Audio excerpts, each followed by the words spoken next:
मध्य प्रदेश में बरगी बांध में हुए हादसे ने लोगों को झकझोर कर रख दिया। बचाव कार्य के दौरान ऐसी तस्वीरें सामने आई कि जो देखे उनका दिल पसीज जाए। घटना के बाद शवों को निकालने का काम शुरू हुआ तो एक ऐसा मंजर सामने आया जिसे देखकर रेस्क्यू करने वाले भी अपने आंसू नहीं रोक पाए। दरअसल एक शव को निकालने में बड़ी दिक्कत आ रही थी। एक तो पानी की विजिबिलिटी कम और शव इतना भारी हो गया था कि उसे निकालना बड़ा मुश्किल था। ये शव एक माँ और बच्चे का था। बच्चा माँ के सीने से लिपटा हुआ था और माँ ने उसे कसकर पकड़ रखा था। जाहिर तौर पर उस वक्त डर कर बच्चा माँ के सीने से लिपट गया होगा। माँ ने बच्चे को अपनी बाहों में समेट लिया, जैसे उसका सुरक्षा कवच बन गई हो। इतना कसकर पकड़ा कि माँ के प्राण निकल गए, लेकिन पकड़ जरा भी ढीली न हुई। ये सोचना बहुत मुश्किल नहीं है कि बच्चे की जान बचाने के लिए माँ ने कितनी जद्दोजहद की होगी, लेकिन भाग्य को कुछ और ही मंजूर था। मौत ने भले ही माँ को अपने आगोश में ले लिया, लेकिन माँ उसे सीने से लगाए कसकर पकड़े रही। लगभग 12 घंटे तक माँ अपने लाल को सीने से लगाए पानी की गहराइयों में समाई रही। बच्चे को इतनी मजबूती से थाम रखा था कि सांसें थम गई, लेकिन अपने लाल को खुद से अलग न होने दिया। डाइविंग टीम ने बताया कि क्रूज के भीतर विजिबिलिटी लगभग 0 थी। पानी मैला था। लोहे की रॉड और टूटे स्ट्रक्चर के बीच माँ और बेटे को बाहर निकालना न केवल बेहद मुश्किल था, बल्कि बेहद भावुक भी। रेस्क्यू टीम और वहां मौजूद लोगों ने जब ये मंजर देखा तो कलेजा मुंह को आ गया। माँ का तैरता हुआ शव, सीने से लगा बच्चा और मजबूत पकड़। जिसने ये तस्वीर देखी अपने आंसू नहीं रोक पाया।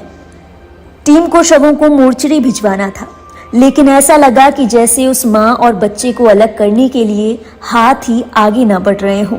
कहाँ से लाते ऐसा पत्थर दिल जो माँ और बच्चे को इस कदर देखकर एक पल के लिए आह भी ना भरे, बैठकर खुद को संभाल ना ले और जी भरकर रो ना ले।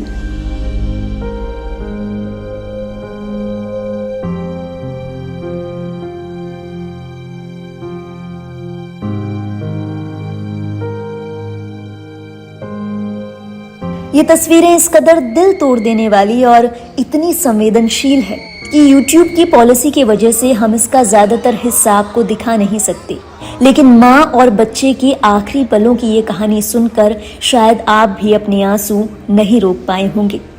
आपको बता दें, घटनास्थल पर अब भी बचाव कार्य जारी है। आगरा से पहुंची पैरामिलिट्री डाइविंग टीम की माने तो ये ऑपरेशन किसी अग्नि परीक्षा से कम नहीं है।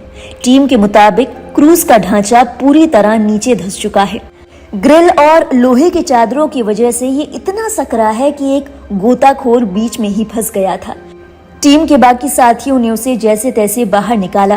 टीम को हथौड़े चलाकर मलबे को तोड़ना पड़ रहा है। एनडीआरएफ की टीमें हाइड्रोलिक मशीनों और गैस कटर के जरिए क्रूज को काट कर रास्ता बना रही हैं, ताकि शवों तक पहुंचा जा सके। क्षतिग्रस्त क्रूज के नुकीले हिस्से डाइवर्स के लिए जानलेवा साबित हो रहे हैं। जानकारी के मुताबिक अब तक 9 शवों को बाहर निकाला जा चुका है। टीम की ओर से 22 लोगों को रेस्क्यू किया गया है और 6 लोग अब भी लापता हैं।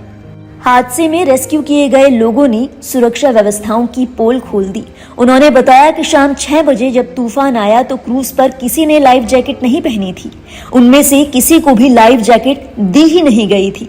जब पानी भरने लगा तब स्टोर रूम का ताला तोड़कर जैकेट बांटे गए, लेकिन तब तक क्रूज पलट चुका था। पीड़ितों का आरोप है कि स्थानीय लोगों की चेतावनियों को चालक ने अनसुना कर दिया था और चालक की इस लापरवाही ने कितने लोगों की जान ले ली, कितने घरों के चिराग बुझा दिए, कितने लोगों से उनके जीने का आसरा ही छीन लिया। मामले में फिलहाल जांच जारी है और हो सकता है कि दोषियों को कड़ी सजा भी मिले, लेकिन सवाल अब भी वही है कि क्या आम आदमी की जिंदगी इतनी सस्ती है? इन क्रूज चलाने वालों की ओर से पैसा पूरा लिया जाता है, लेकिन सुरक्षा के नाम पर केवल खानापूर्ति होती है। जवाबदेही सरकार की भी है। सुरक्षा नियमों को ताक पर रखने वाले लोगों के प्रति जब कार्रवाई ही नहीं होगी तो लोगों के हौसले तो बढ़ेंगे ही। बीते महीनों में ऐसे कई मामले सामने आ चुके हैं। जांच होती है, सजा भी दी जाती है, मुआवजा तक दे दिया जाता है, लेकिन फिर ऐसी ही घटना किसी और शहर में खुद को दोहराती है। बहरहाल आप हमें बताइए, ऐसी घटनाओं के दोषियों पर क्या कार्रवाई होनी चाहिए? ऐसी कार्रवाई जो बाकी मामलों के लिए भी नजीर साबित हो। और एक चेतावनी आपके लिए भी, किसी भी पर्यटक स्थल पर जाते समय सेफ्टी मेजर्स को हल्के में ना लें। अगर सामने वाले शख्स आपकी सुरक्षा के लिए फिक्रमंद नहीं है तो आप अपनी और अपने परिवार की सुरक्षा पुख्ता करें। ऐसी किसी भी नाव या किसी और चीज में ना बैठें जहां पर सुरक्षा के पूरे इंतजामात ही नहीं है।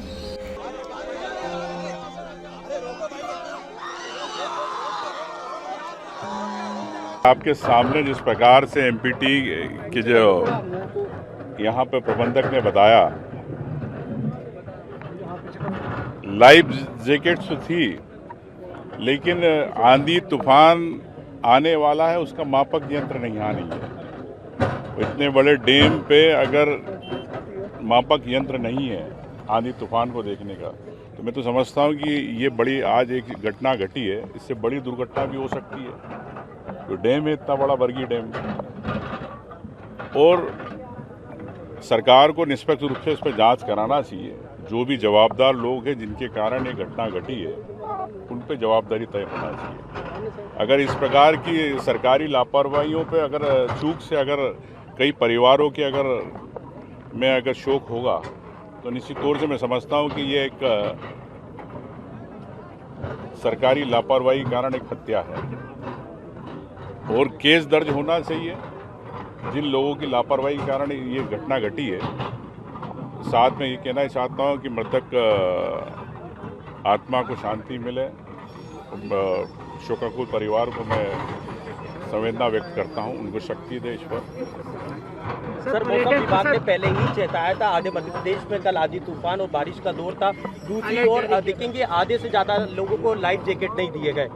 मैं वही आपसे कह रहा हूँ कि इस पर सामने कि जब आपके अभी यहाँ के प्रबंधक ने आपके सामने मीडिया में एक्सेप्ट किया कि यहाँ पे मापक यंत्र ही नहीं है। जब आंधी तूफान अगर कहीं आ रहा है तो फिर आप बगैर सूचना के, बगैर जानकारी के लिए अगर आप शिप को अगर आप ले जा रहे हो, बोट को अगर पानी में ले जा रहे हो, तो सीधे सीधे लापरवाही बनती है।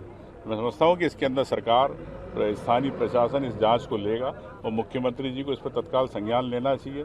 सिर्फ औपचारिकताओं करने से नहीं होगा। इस प्रकार कई घटनाएं प्रदेश में हो रही है। कब सिरप की लेकर घटना घटी, मुख्यमंत्री चुप रहे। ये घटना घट गई, चुप रहे। भागीरथपुरा में घटना घट गई, दूषित पानी से चुप रहे। तो जो जवाबदार लोग हैं सिस्टम में, क्या सिस्टम में मुख्यमंत्री जी की पकड़ नहीं है? क्या अधिकारी लगाम हो गए? मैं समझता हूं कि इन सब बातों पर लेके मुख्यमंत्री को समीक्षा करना चाहिए और इंसानियत के नाते प्रदेश की जनता हो, बाहर के कोई भी पर्यटक हो, उनके प्रति न्याय होना चाहिए। जो टूरिस्ट वहाँ पर सर मौजूद थे वो साफ कह रहे हैं कि उनको लाइफ जैकेट दिया ही नहीं गया और लाइफ जैकेट के दौरान ही वो बची और तभी वो घटना हुई। ये देखिए पूरे प्रमाण है आपके सामने, और जिस प्रकार से अधिकारी झूठी बात कर रहे हैं, जिस प्रकार से खंडन कर रहे हैं इन बातों को, इससे स्पष्ट होता है कि सरकार अपने अधिकारियों को बचाना चाहती कि ये प्रदेश में अगर टूरिस्ट अगर केरल से आ रहा, दिल्ली से आ रहा है, उनके परिवारों को बचाना चाहती। ये सरकार तय करे। सर, यहाँ के स्थानीय लोगों ने और मजदूरों ने मदद करी है।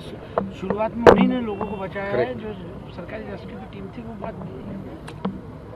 अब आपको पता है कि सरकार देर से जागती है और देर से आती है, कभी समय पे नहीं आ पाते।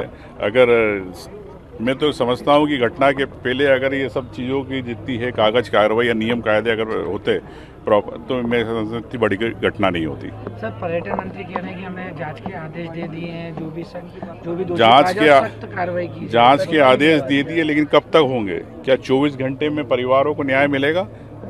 जो मृतक परिवारों को, ये सरकार बताए।